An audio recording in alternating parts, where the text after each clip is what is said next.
কোনো ভদ্রলোককে এভাবে গালি দিতে পারে না। আমি ঢাকার মানুষ, আমি ইচ্ছে করলে ওরা যে ভাষা গালি দেয় তার চেয়ে জঘন্য ভাষা গালি দিতে পারি, কিন্তু আমার বাপ মা, আমার পরিবার এটা আমাকে শেখায় নাই। ওরা যেটা বলছে এবং বলেছে এটা ওদের পরিবার থেকে শেখানো, ওরা ওই পরিবার থেকে করে আসছে, শুকরের জাত।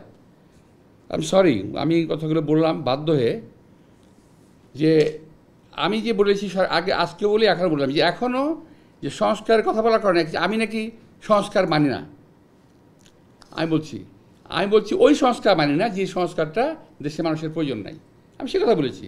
তারা যদি ভুল বুঝে এবং দরবেশের টাকা খেয়ে শরীর স্বাস্থ্য ভালো করে বিদেশে থেকে এই দেশের রাজনীতিবিদদের সম্বন্ধে কুৎসারণা করে, গালিগালাজ করে, এবং আমি আশ্চর্য হয়ে গেলাম। প্রথম গালিগালাজ শুরু করলো তারা আমাকে, তারপরে তারা শুরু করলো আমাদের সেক্রেটারি জেনারেল মির্জা ফখরুল সাহেবকে, তারপর তারেক রহমান সাহেবকে, আমাদের অ্যাক্টিং চেয়ারম্যান, এমনকি তার পরিবার সম্পর্কেও তারা কথাবার্তা বলা শুরু করেছে। আমার আজকে কিন্তু মূলত এই কথাই বলাই ছিল, আমার অন্য কোনো সাবজেক্ট ছিল না। এটাই ছিল আমার বক্তব্য, যে ওরা আসলে চাচ্ছেটা কি। ওরা বিএনপিকে কিংবা আওয়ামী লীগকে কিংবা অন্য কাউকে ওরা ভালোবাসে না। ওরা ভালোবাসে ভারতকে। ওরা এই দেশে যাতে ভারতের আধিপত্য বিস্তার হয় এবং ভারত যাতে এই দেশে কায়েমি স্বার্থবাদী গোষ্ঠীকে বসাতে পারে, ওই সমস্ত লোকদের জন্য এরা কাজ করতেছে। এই গ্রুপটা এবং এই শুকুরের গোষ্ঠী কখনো বাংলাদেশের কোনো সরকারকে স্থিতিশীল থাকতে দেবে না। আমি আজকে হরপ করে বলতে পারি, এখানে অনেক সাংবাদিক ভাইরা আছেন যারা রহমত বহুদিন বাঁচবেন, দেখবেন যে এই গোষ্ঠী কখনো বাংলাদেশকে স্থিতিশীল থাকতে দেবে না। কখনো আমার বিরুদ্ধে, কখনো ওর বিরুদ্ধে, কখনো তার বিরুদ্ধে লেগেই থাকবে। ফাঁক দিয়ে কী হবে জানেন?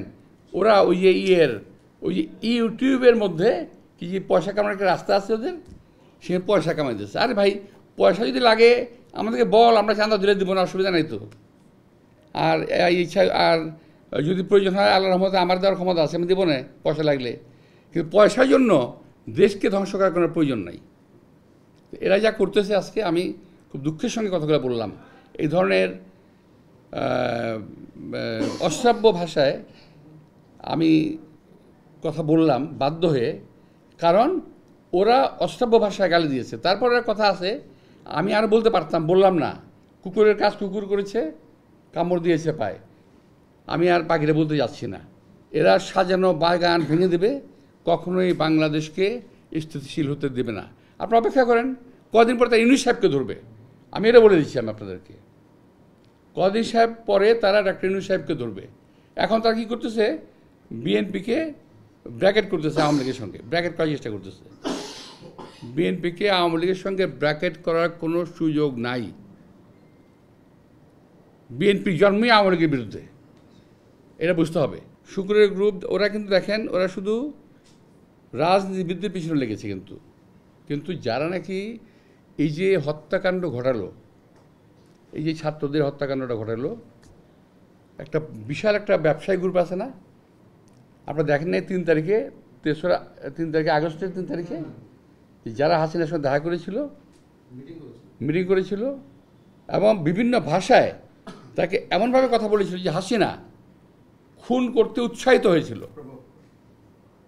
তাদেরকে এমনভাবে প্রভোগ করা হয়েছিল যে হাসিনাকে খুন করতে উৎসাহিত করা হয়েছে। সেই লোকগুলোর সম্বন্ধে তারা কিছু বলে না, তারা কিছুই বলে না, তার মুখে কোনো শব্দ নাই, তারাও বলে না।